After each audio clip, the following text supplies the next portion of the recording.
Welcome to One-on-One. I'm Steve Adubato from the Tisch WNET studio here in the heart of New York City. It is great to welcome back, by popular demand, my good friend, Joy Ann Reid, host of MSNBC's AM Joy, every Saturday and Sunday from 10 to noon. You love that gig? I love it. Because? Well, I love my team, first of all. We just have an amazing team. We have a majority woman team.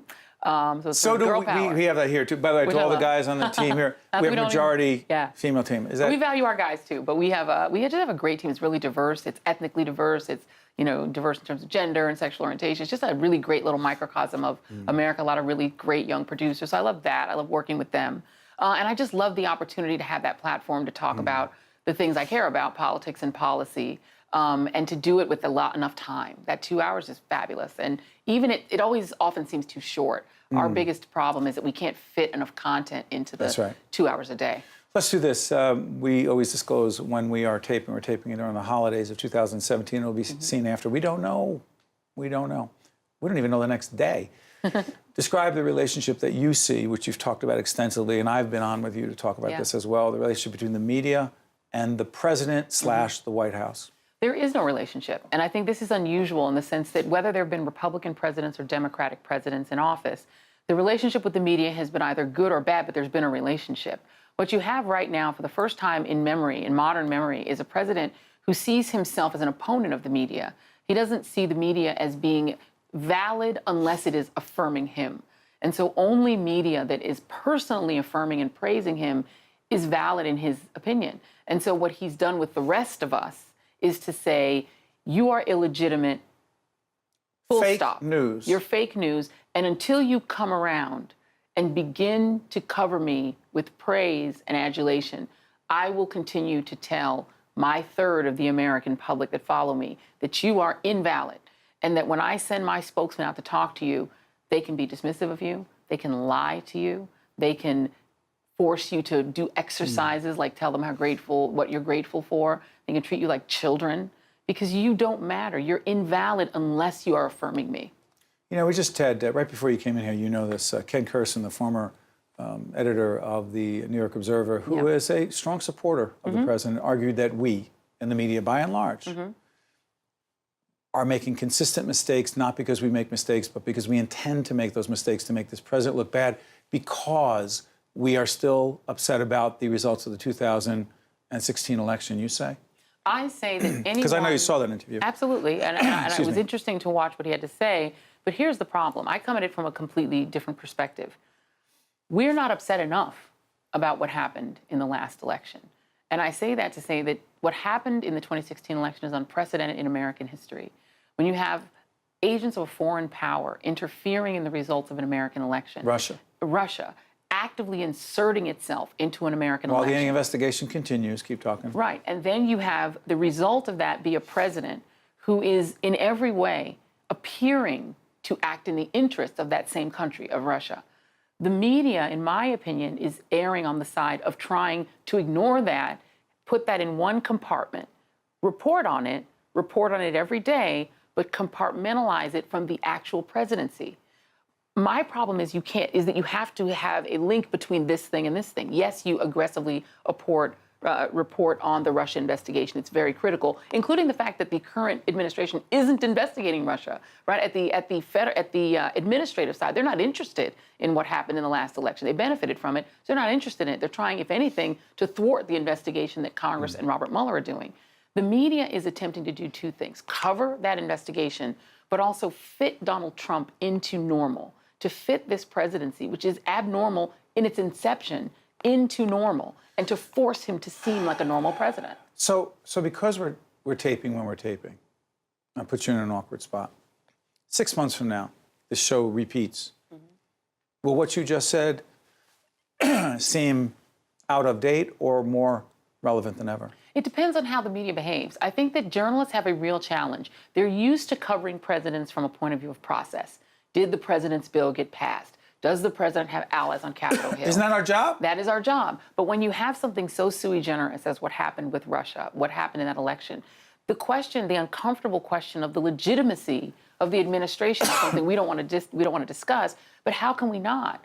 How can the American people not discuss some of the aberrations of this president's, the way he's behaving, the sort of attitudinal aberrations of him, the anti-democratic impulses, the autocratic impulses? These are things You don't Americans mean aren't used to. anti-democratic with a... With a small d. Got it. Right. And I mean, I think because we don't have an international perspective to understand what a Mubarak was like, what a Mobutu Sese Seko was like, what a... You gonna put Trump in that category? Or Berlusconi. Personality-wise, I would, because...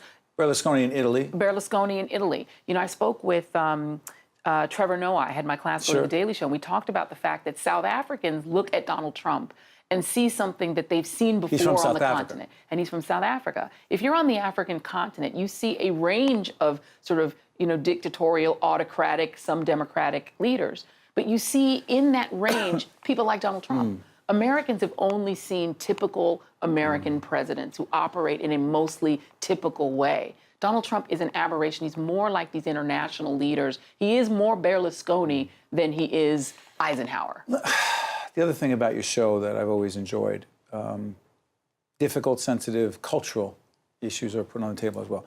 Again, we will date ourselves, but the issue is not going away anytime soon. Now, I'm going to frame this. We had Chris Cuomo on, and Chris didn't like the way I framed this. I called it sexual misconduct. And now there's a whole range of permutations of this. In the media, and literally today as we're going on the program, things have changed and some people have been let go. Where are we with this, and where do you think we're going? You know, it's hard to say where we're going, because I think that once Where are we? Yeah, I think where we are is that women feel empowered to speak out. And the more women who speak out, the more women who were in the shadows suffering feel that they can come forward. But I think that sexual misconduct is a blanket that's being thrown over everything. And I've said on my show, I've said before, I've said to friends, that when everything is the same, then nothing matters, right? If there's no distinction and no discernment between things, then nothing matters. As we do this program, sorry for interrupting, Joy, as we do this program, we do not know what's going to happen in the Roy Moore race. Sure. Right? But it matters. Whether if he becomes a senator. Yeah. Those issues of allegations on the part of many women that he dated underage, not the same as a whole range of other situations. Exactly. And I think that, you know, I think a lot of people chafe at the term sexual misconduct because it doesn't allow each individual story to be told. There are some people who are suffering in terms of sexual harassment, which is its own bad thing that has its own repercussions for the psychological health and the emotional health and the career health of a woman. And then on the other end, you have people who are alleging sexual assault or alleging sexual predation. And then all the way at the far end of it, you have Roy Moore, who is accused of essentially child molestation. And if people, I think particularly on the right, I'll say, try to say this person who's accused of alleged child molestation and predation against children, and Al Franken, who is accused of inappropriate behavior that is itself heinous too, but they're the same. They are exactly the same. Then nothing matters. And I think we've gotten into a culture where between fake news and nothing matters, we've stopped caring about the individual hurt and pain of people, and we've stopped analyzing it, I think, in a specific enough way to make a difference. You know, Joy, it's so interesting to me because you lean a certain way politically. I do. I do wonder sometimes, because I heard what you said about, you know, we all just heard what you said about Republicans who may tend to make excuses or minimize.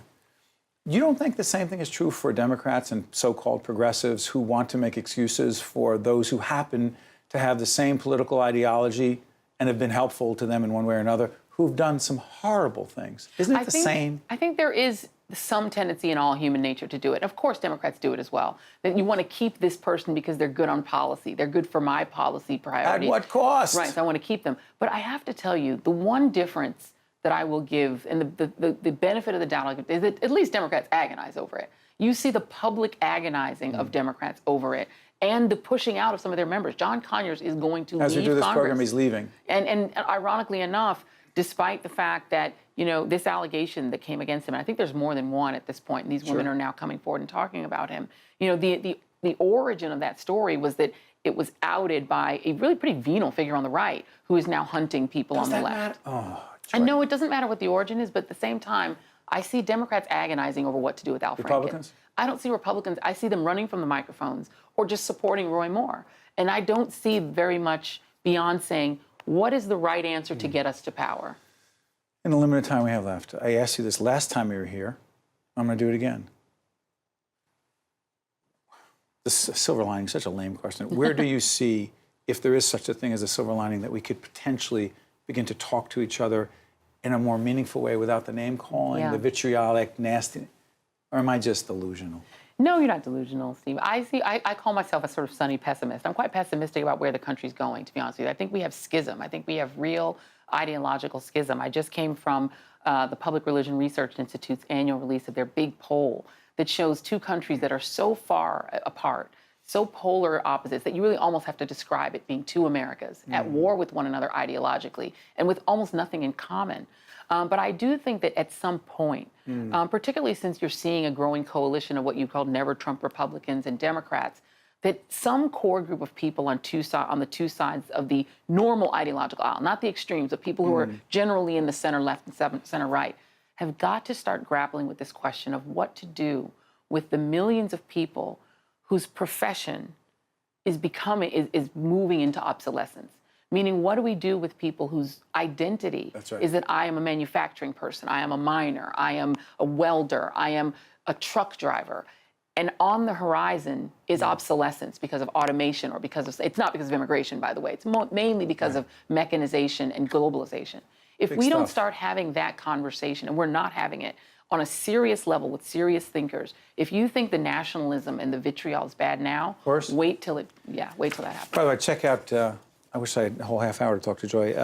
Check out Joy's program, AM Joy, Saturdays, Sundays, 10 to noon. I look forward to being back with you again. But also on Twitter, I'm approaching like 11, 12,000 on Twitter, I'll give you which is embarrassing compared to you. What do you got? I have 980,000. I'm 20 away. I'm so close to 1 million, so close. You just made me feel embarrassed, but that was not your intent. I'll give you a follow back Friday. I could probably get you 10, 12 people out of it. That'd be great. Thank you, partner. Thank you very much. All right. Appreciate See you, my friend. Be right back after this. One-on-One with Steve Adubato has been a production of the Caucus Educational Corporation, celebrating over 25 years of broadcast excellence. This special edition of One-on-One with Steve Adubato is brought to you from the Tisch WNET studios at Lincoln Center. Funding has been provided by NJIT, Holy Name Medical Center in Teaneck, New Jersey, QualCare Inc., New Jersey Sharing Network, the Russell Berry Foundation, Suez, and by NJM Insurance Group. Promotional support provided by NJ.com, Small News, Big News, True Jersey, and by HipNewJersey.com. Live hard, work hard, play hard. You're from New Jersey, and so are we. Transportation provided by Airbrook Limousine, serving the metropolitan New York, New Jersey area.